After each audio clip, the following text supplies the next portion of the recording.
அஸ்ஸலாமு அலைக்கும் வரஹ்மத்துல்லாஹி வபரகாத்துஹ். குர்ஆனில் மொத்தமாக 40 ரப்பனா துஆக்கள் இருக்கின்றன. இன்ஷா அல்லாஹ் இந்த சேனலில் அதனை காண்போம். இந்த பதிவில் முதலாவது ரப்பனா துஆவும் அதனுடைய பொருளும் எதற்காக பயன்படுத்த வேண்டும் என்பதையும் காண்போம். முதலாவது ரப்பனா துஆ. ربنا تقبل منا إنك أنت السميع العليم. இரண்டாவது அத்தியாயம் 127வது வசனம். பொருள்: எங்கள் இறைவா, எங்களிடமிருந்து இதை ஏற்றுக்கொள்வாயாக. நிச்சயமாக நீயே கேட்பவன், அறிபவன்.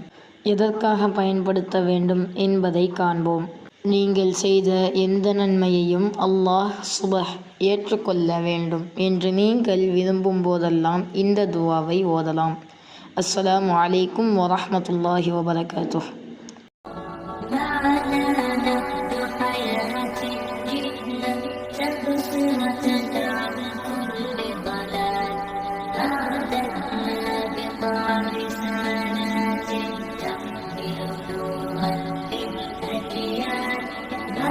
La